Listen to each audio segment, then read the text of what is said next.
Después de hacer el curso sobre las confesiones de San Agustín, quiero presentarles un breve resumen del libro que San Agustín escribió a la edad de 43 años, entre los años 397 y 401, después de su ordenación episcopal. San Agustín nace en el año 354 en Tagaste, Numidia, ciudad al norte del África, en la actual Argelia. A los 33 años es bautizado, o sea, en el año 387, después de llevar una vida bastante desordenada. Él quería, después de su bautizo, llevar una vida monástica y no lo pudo hacer porque en el año 391 fue ordenado sacerdote y en el 395 fue nombrado obispo de Hipona. Las Confesiones es un libro donde Agustín abre su vida a los lectores desde sus primeros años, cosa que no es muy común que alguien lo haga, y lo hace por las siguientes razones. Primero, una razón apologética, como defensa de su propia vida, ya que había sido 9 años maniqueo y a pesar de su conversión al cristianismo católico, algunos lo consideraban aún maniqueo. Segundo, porque San Paulino de Nola le pidió escribir una biografía sobre San Alipio y concluyó que le era más sencillo escribir su propia vida. Y tercero, porque con el fin de animar pastoralmente a los cristianos, siendo los catecúmenos y los pecadores los principales destinatarios de su obra. En todas las páginas de su libro se muestra la grandeza de Dios. Podría decirse que es un salterio amplificado donde quiere proclamar la grandeza de Dios en su vida y en la invitación a la salvación. Su principal interlocutor, como se observa, es Dios, quien se presenta en su vida a través de la gracia y de la divina providencia, aunque algunas veces se dirige también a los lectores. Esta obra está dividida en 13 libros. Los 10 primeros hacen relación a su vida y los 3 últimos tratan sobre los primeros capítulos del Génesis. En el primer libro nos habla acerca de sus primeros 15 años, incluyendo apartes de su infancia y su niñez en Tagaste y Madaura. Inicia con una invocación al Señor. Grande eres, Señor, y muy digno de alabanza. Grande tu poder y tu sabiduría no tiene medida. Con una invitación a alabar a Dios porque nos has hecho para ti y nuestro corazón está inquieto hasta que descanse en ti. Se pregunta, ¿qué es Dios para el hombre y para el alma, y el alma para Dios? Y cómo el hombre es todo de Dios desde su origen. Confiesa los pecados de sus primeros años, describe cómo comenzó a hablar y cuenta acerca de las miserias y juegos de su infancia y cómo el juego lo apartaba del estudio. Cuando pequeño, por medio de su madre Santa Mónica, que lo llevó a la iglesia, recibió el signo de la cruz, la sal en sus labios y la imposición de las manos. Estando luego enfermo, quiso que lo bautizaran, pero mejoró y esto fue pospuesto, para evitar, como decían ellos, mayores castigos si pecaba nuevamente. Cuenta que sentía aversión a estudiar y lo hacía obligado y recibía castigos, que los detestaba. Odiaba el griego y gustaba mucho del latín, aunque más de la gramática, y el latín lo fue aprendiendo principalmente al escucharlo.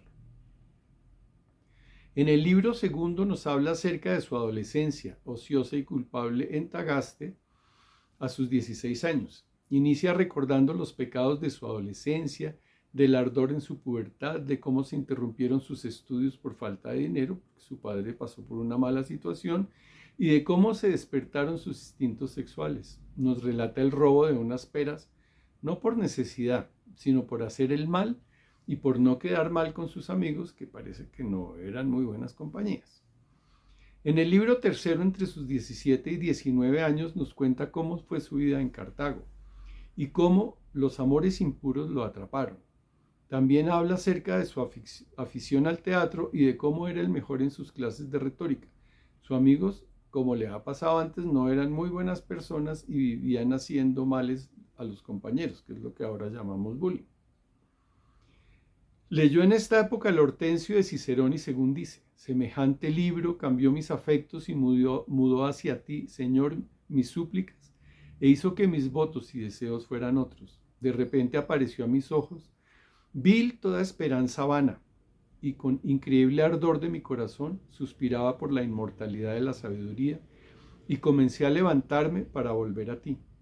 A raíz de esto, decidió leer las Sagradas Escrituras, de las cuales comentó: simplemente me parecieron indignas de parangonarse con la majestad de los escritos de Tulio. Cayó luego en los engaños de los maniqueos, que era una secta herégica, con quienes permaneció por 9 años, durante los cuales fue descubriendo los errores que ellos tenían.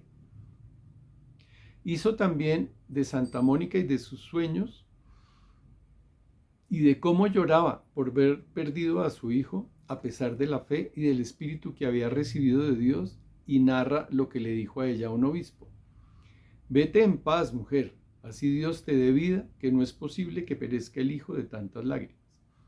En el libro cuarto nos relata su vida de los 19 a 28 años, durante los cuales se desempeña como profesor de retórica e inicia el descubrimiento y amor por la sabiduría.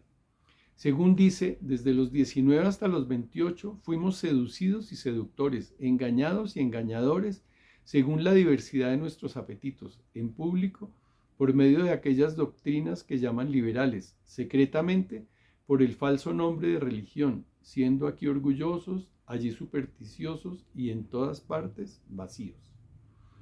Se dedicó a la enseñanza del arte de la retórica, que era lo que estaba estudiando y lo que había estudiado hasta ahora, teniendo alumnos a quienes enseñaba sin engaño el arte de engañar, no para que usasen de él contra la vida del inocente, sino para defender alguna vez al culpable. Igualmente, por esta época se unió con una mujer, quien lo acompañó por varios años de su vida y con quien tuvo un hijo. Logró dejar también de lado la astrología, a la cual se había aficionado. Se unió a los maniqueos, ya que otras cosas sabía que cautivaban más fuertemente mi alma con ellos, como era el conversar, reír, servirnos mutuamente con agrado, leer en común libros amenos, bromear unos con otros y divertirnos en compañía. Discutir a veces, pero sin animadversión, como cuando uno disiente de sí mismo, y con tales disensiones esporádicas, condimentar las muchas conformidades, enseñarnos mutuamente alguna cosa, suspirar por los ausentes con pena, y acoger con alegría a los que llegaban. San Agustín siempre deseó mucho la vida en comunidad. Y empieza a ser consciente de que el amor a Dios es el más grande de los amores y que en él se encuentra la felicidad, aunque no comprendía lo espiritual por las falsas opiniones que tenía. En el libro quinto nos cuenta su vida entre los 28 y 30 años como profesor en Cartago y Roma, y sus dudas académicas. Inicia este libro ofreciendo a Dios sus confesiones. Recibe, Señor, el sacrificio de mis confesiones de la mano de mi lengua, que tú formaste y moviste para que confesase tu nombre, y sana todos mis huesos, y digan, Señor, ¿quién semejante a ti? Conoce a Fausto, obispo maniqueo, en quien esperaba encontrar respuesta a todas las inquietudes que rondaban su corazón. Después de su reunión con Fausto, inicia su desilusión maniquea y comenta: todo aquel empeño mío que había puesto en progresar en la secta se me acabó totalmente apenas conocí a aquel hombre, mas no hasta el punto de separarme definitivamente de ella, pues no hallando de momento cosa mejor, determiné permanecer provisionalmente en ella, en la que al fin había venido a dar, hasta tanto que apareciera otra opción mejor. En vista de que en Cartago sus estudiantes no tenían ningún respeto por la educación, viajó a Roma engañando a su madre. Al llegar se enfermó y estuvo cerca de la muerte. Como maniqueo y por sus ideas decía: de aquí nacía también mi creencia de que la sustancia del mar era propiamente tal y de que era una mole negra y deforme. Y respecto al Salvador, juzgaba que una tal naturaleza como la suya no podía nacer de la Virgen María sin mezclarse con la carne, ni veía cómo podía mezclarse sin mancharse lo que yo imaginaba tal, y así temía creerle nacido en la carne, por no verme obligado a creerle manchado con la carne. Respecto a las Sagradas Escrituras, dice: porque ya estando en Cartago, habían empezado a moverme los discursos de un tal Elpidio, que públicamente habló y disertó contra los maniqueos, alegando tales cosas de la Sagrada Escritura que no era fácil refutarle. En cambio, la respuesta que aquellos dieron me pareció muy débil, diciendo que las escrituras del Nuevo Testamento habían sido falseadas por no sé quiénes, que habían querido mezclar la ley de los judíos con la fe cristiana, bien que ellos no podían presentar ningún elemento convincente. En Roma encontró que los estudiantes no eran como los de Cartago, pero al final de los cursos no volvían a clase para no tener que pagarlos. Le apareció la oportunidad de ir a Milán para ser maestro de retórica y conoció al obispo Ambrosio, famoso entre los mejores de la tierra, piadoso siervo tuyo. A él era yo conducido por ti sin saberlo, para ser por él conducido a ti sabiéndolo, y él se deleitaba con la suavidad de sus sermones. Escuchando a Ambrosio, abandona el maniqueísmo y se hace catecúmeno, o sea, de los que van a ser bautizados. En el libro cuarto, de los 30 a los 32 años, muestra cómo se desempeña como catedrático imperial y catecúmeno de Ambrosio en Milán. Su madre Mónica llega a Milán después de un complicado viaje por mar en el que ella estuvo cerca de naufragar, pero animó a los marineros para que no sucumbieran ante una terrible tormenta. Encontró a Agustín ya fuera de los maniqueos, pero aún no en el cristianismo católico. Agustín comienza a experimentar un cambio en su posición ante Dios y las Escrituras y dice: sin embargo, desde esta época empecé ya a dar preferencia a la doctrina católica porque me parecía que aquí se mandaba con más modestia y de ningún modo, falazmente, creer lo que no se demostraba, fuese porque, aunque existiesen las pruebas, no había sujeto capaz de ellas, fuese porque no existiesen. Que no allí, en donde se despreciaba la fe y se prometía con temeraria arrogancia la ciencia, y luego se obligaba a creer una infinidad de fábulas absurdísimas que no podían demostrar. Agustín buscaba con ahínco la verdad y la sabiduría, compartiendo con sus amigos Alipio y Nebridio esta búsqueda, y dice: eran tres bocas hambrientas que mutuamente se comunicaban el hambre y esperaban de ti que les dieses comida en el tiempo oportuno. Dice igualmente: he aquí que ya no me parecían absurdas en las Escrituras las cosas que antes me lo parecían, pudiendo entenderse de otro modo y razonablemente. Fijaré pues los pies en aquella grada en que me colocaron mis padres, hasta tanto que aparezca clara la verdad. Recuerda cómo desde sus 19 años estaba ardiendo en sus deseos de la sabiduría y proponiendo, cuando lo encuentre, abandonar todas las locuras de las pasiones, y se pregunta cómo buscarla si Ambrosio no tiene tiempo y él no tiene los códigos y no sabe cómo conseguirlos, porque en esta época pues, no había libros, había unas copias que se llamaban códices, que era una especie de libros, pero pues eso no se conseguía, no había librerías ni nada por el estilo. El libro séptimo comprende su vida entre los 31 y 32 años y relata cómo pasa de la filosofía neoplatónica a la verdad cristiana. Cuenta que no podía concebir una sustancia que no fuera tal cual, la que se puede percibir por los ojos, por lo que era muy difícil entender a Dios. Buscaba igualmente la causa del mal, entendiendo que su origen era el libre albedrío. Entendió que si Dios es incorruptible, en este proceso Agustín va despertando a Dios y dice: así pues, cogí avidísimamente las venerables escrituras de tu espíritu y con preferencia a todos al apóstol Pablo. Y perecieron todas aquellas cuestiones en las cuales me pareció algún tiempo que se contradecía a sí mismo y que el texto de sus discursos no concordaba con los testimonios de la ley y los profetas. Encontró la gracia que realzaba todo lo que había leído. ¿Qué hará el hombre miserable? ¿Quién le librará del cuerpo de esta muerte, sino tu gracia, por medio de Jesucristo nuestro Señor?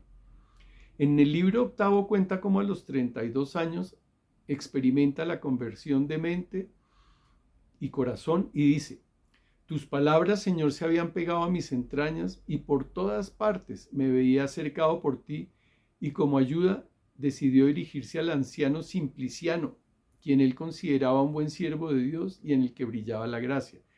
Él le contó a Agustín la historia de Mario Victorino, quien había profesado públicamente su profesión de fe al bautizarse. Agustín deseó hacer lo mismo, aunque en su interior las dos voluntades mías, la vieja y la nueva, la carnal y la espiritual, luchaban entre sí y discordando destrozaban mi alma.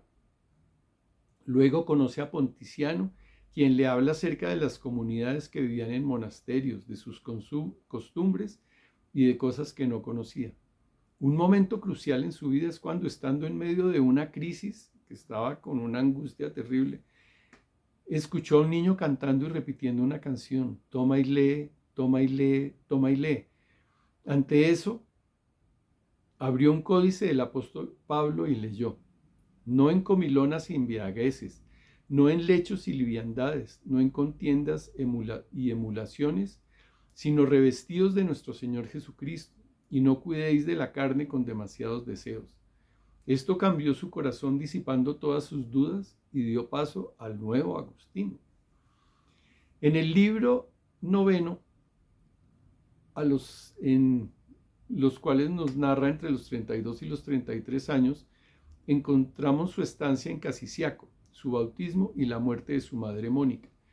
Lo inicia dando gracias a Dios por su conversión, por mostrarse bueno y misericordioso con él, sintiéndose libre de sus ataduras carnales. Renuncia a su cátedra de retórica en Milán para evitar seguir transmitiendo a los jóvenes charlatanerías y engañosas locuras. Se traslada con sus amigos a Casiciaco, finca de un amigo. Allí inició su proceso de preparación para el bautismo.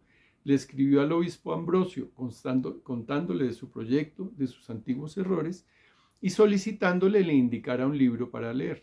Ambrosio le mandó que leyera el libro del profeta Isaías, que él comenzó a leer, pero realmente era y es bastante complicado, y lo dejó por un tiempo.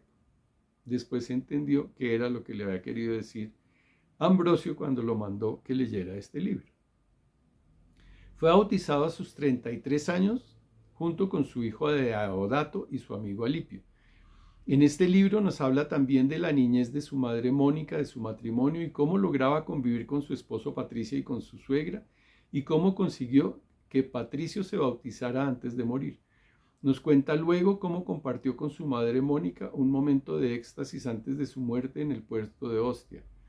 Mónica le dijo que ya Dios le había cumplido su deseo de verlo cristiano católico, por lo que ya no tenía sentido para ella permanecer más en este mundo. Lo que más le dolía a Agustín era el ya no tenerla junto a él. En el libro 10 nos habla acerca de su conocimiento de Dios a sus 46 años, 13 años después de su bautismo. Inicia con una invocación para conocer a Dios. Que yo te conozca, conocedor mío, que yo te conozca como tú me conoces. Virtud de mi alma, entra en ella y ajústala a ti, para que la tengas y poseas sin mancha ni arruga. Quiere confesarse a Dios desde el fondo del alma y con el clamor de la mente, y no con palabras. Espera que sus confesiones puedan servir de motivaciones a quienes las lean, para que despierten la misericordia y la dulzura de la gracia del Señor. Encontramos luego su famosa oración, que a mí me parece bellísima. Tarde te amé, belleza tan antigua y tan nueva, tarde te amé. Y he aquí que tú estabas dentro de mí y yo fuera. Y por fuera te andaba buscando. Y deforme como era me lanzaba sobre las bellezas de tus criaturas. Tú estabas conmigo, pero yo no estaba contigo. Me retenían alejado de ti aquellas realidades que si no estuviesen en ti, no serían. Llamaste y clamaste y rompiste mi sordera, brillaste y resplandeciste y ahuyentaste mi ceguera. Exhalaste tu fragancia y respiré, y ya suspiro por ti. Gusté de ti y siento hambre y sed, me tocaste y me abrazaste en tu paz. Más tarde le dice al Señor: da lo que mandas y manda lo que quieras. Y finaliza reconociendo a Cristo Jesús como el único y verdadero mediador. He aquí, Señor, que deposito en ti mis preocupaciones, a fin de que viva y pueda considerar las maravillas de tu ley. Tú conoces mi ignorancia y mi debilidad. Enséñame y sáname. Aquel, tu unigénito, en quien se hallan escondidos todos los tesoros de la sabiduría y de la ciencia, me redimió con su sangre. En los libros 11, 12 y 13 se dedica a hablar sobre el Génesis, reconociendo la acción creadora de Dios, quien nos rescata de las tinieblas y nos lleva a Cristo, que es la luz. En su itinerario espiritual, presenta la gracia e invita al lector a reconocer, pedir y orar para poder recibir la gracia, para llevar un itinerario como San Agustín, siguiendo los pasos de Jesús y llenándonos de su gracia para que configure nuestro corazón a su imagen. Bien, espero que les guste. Gracias.